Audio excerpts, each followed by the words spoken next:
બનાયા બાજરીના રોટલા. રોટલા બનાવતા આવડે તને? આવડે છે. કોણે શીખવાડ્યા હતા? શીખડાવાનું થોડું હોય તો આવડી જ જાય ઓટોમેટિક.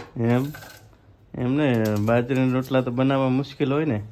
એ તો ના આવડે મુશ્કેલ, આવડે મુશ્કેલ ના. કેમેરા સામે જોવે તો ખબર પડે. ના આવડે ને મુશ્કેલ ના આવડે ને એને તો હોય કહેવાય. તો લીંબુ છે, ડુંગળી કાપે છે. હેલો મિત્રો, જય માતાજી, જય શ્રી ચામુંડામાં. આજના વિડીયોમાં આપનું હાર્દિક સ્વાગત છે. હું છું રસિકભાઈ ઠાકોર. જો મારી પાસે ઘણા બધા બોક્સ પડ્યા છે. એક્સપોર્ટના બોક્સ છે, કેમ કે વિદેશની અંદર માલ જતો હોય છે તે અહીંયા બોક્સ રાખવામાં આવ્યા છે પાછા. અને આ બધા કન્ટેનરની અંદર મિત્રો લોડ કરવાના છે. તમને આ બધો થોડો કેમેરો કરીને દેખાડું. જો આ બધા બોક્સ એક્સપોર્ટનો માલ છે. આ બધા કન્ટેનરની અંદર ભરવાના છે, કેમ કે વિદેશની અંદર આ માલ જતો હોય છે. અને આ બાજુ જો આ ગાડી લોડ થઈ રહી છે. અહીંયા ટાઇલ્સ અહીંયા લોડ કરી રહ્યા છે ગાડી.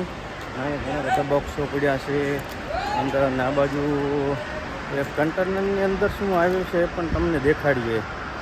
આવી રીતે એક્સપોર્ટનો માલ પેકિંગ કરવામાં આવે છે. અને અહીંયા પણ ગોડાઉન છે કંપનીમાં. અહીંયા પણ ટાઇલ્સો પડી છે. અને આ બાજુ એક ઘાસ આવ્યું છે એ પણ તમને દેખાડું. કેમ કે ટાઇલ્સો આપણે ગાડી ભરતા હોય ને એટલે ગાડીની અંદર નાખવામાં આવે છે. આ કન્ટેનર આવ્યું છે, જો ખાલી થઈ રહ્યું છે. આ ઘાસ ગાડીની અંદર નીચે રાખવામાં આવે છે. આવડું મોટું કન્ટેનર છે. જો આખું કન્ટેનર મિત્રો ભરીને આવ્યું છે ઘાસનું.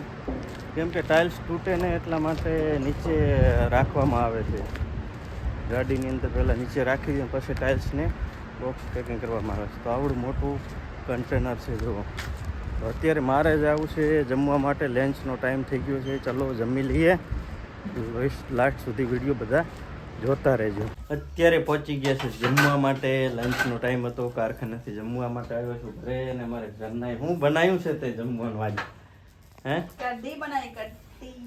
કઢી બનાવી છે જોરદાર. કઢી તો મને બહુ ભાવે જમવાની, કેમ કે મારી ફેવરેટ ચીજ છે કઢી. એટલે બહુ કઢી બનાવે છીએ. હા રોહિત, શું કરે છે તું બેટા? શું કરે? ડુંગળી કાપે. જો ડુંગળી કાપે છે. કઢી ને બાજરીનો રોટલો. એમ આમ તો જો કેમેરા સામે જોઈ. કઢી એમ ડુંગળી કાપે, ટામેટા કાપે. એમ વાહ. એમ ઘી જો દેશી ઘરની ભેંસનું ઘી છે. નાજ બનાવ્યા બાજરીના રોટલા. રોટલા બનાવતા આવડે તને? આવડે છે. કોણે શીખવાડ્યા હતા? શીખડાવાનું થોડું હોય તો આવડી જ જાય ઓટોમેટિક. એમને બાજરીના રોટલા તો બનાવવા મુશ્કેલ હોય ને? એ તો ના આવડે મુશ્કેલ, આવડે મુશ્કેલ ના. કેમેરા સામે જોવે તો ખબર પડે. ના આવડે ને મુશ્કેલ ના આવડે ને એને તો હોય કહેવાય. તો લીંબુ છે, ડુંગળી કાપે છે. કઢી કેવી બનાવી છે? શું કહે છે આરોગ્ય? કઢી લીલા મરચાં નાખી કઢી બનાવી છે જોરદાર. શું કહે છે મારા આરોગ્ય બેન? શું કહે છે? હા વાહ એમ કે જય જય કહી દે બધાને. હેલો ફ્રેન્ડ્સ, કેમ છે? મારા હારું બેન કહે છે હેલો. તો અત્યારે લંચના ટાઈમમાં જમી લઈએ. ડુંગળી કટિંગ થઈ રહી છે. બાજરીનો રોટલો, કઢી બનાવી છે જોરદાર. વિડીયો લાસ્ટ સુધી જોતા રહેજો બધા. ટામેટા ખાવું હોય તો જો મિત્રો આવી જાવ. સરસ મજાનું ટામેટું છે, લાલ લાલ ટામેટા કાપે અત્યારે. કેમ જો મિત્રો અત્યારે જમીન આવી ગયા છે કંપનીની અંદર. ના છે ફિલ્ટર પેસ્ટના કુંડા. આની અંદર મિત્રો કેમ કે માટી ફિલ્ટર થતી હોય છે. જો સામને આ માટી પડી છે. પાણીની અંદર ફિલ્ટર કરી અને પાછી માટી બહાર કાઢવામાં આવે છે. અને સામે એક મોટો પંપ છે પાણીનો. જુઓ હેવી 10નો પાઇપ છે, મોટામાં મોટો.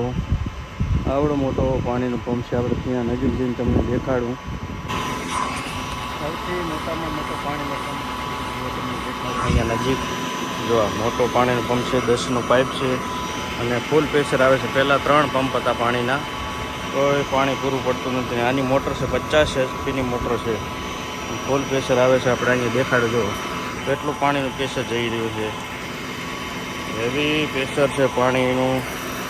આવી રીતે આને એર કાઢવામાં આવે છે. અને આ બધા ફિલ્ટર પ્રેસના કુંડા છે. તો કંપનીની અંદર અત્યારે જમીન આવી ગઈ છે. તમને પણ દેખાડ્યો પાણીનું પંપ કેવો લાગે વિડીયો અવશ્ય કોમેન્ટ કરજો. આ પિસ્ટન પંપ છે, આની અંદર માટીને લઈ જવામાં આવે છે ઉપર અને ફિલ્ટર થતી હોય છે પાણી. જેમ પાણી અંદર આવી રહ્યું છે ગટરની અંદર, અહીંયા પોલિશિંગની અંદર જતું હોય છે પાણી દ્વારા પોલિશિંગની અંદર લઈ જવામાં આવે છે. તો આજના વિડીયોમાં આટલું. લાઈક કોમેન્ટ ને શેર કરવાનું ભૂલતા નહીં અને અવશ્ય સબસ્ક્રાઈબ કરજો અમારી યુટ્યુબ ચેનલ.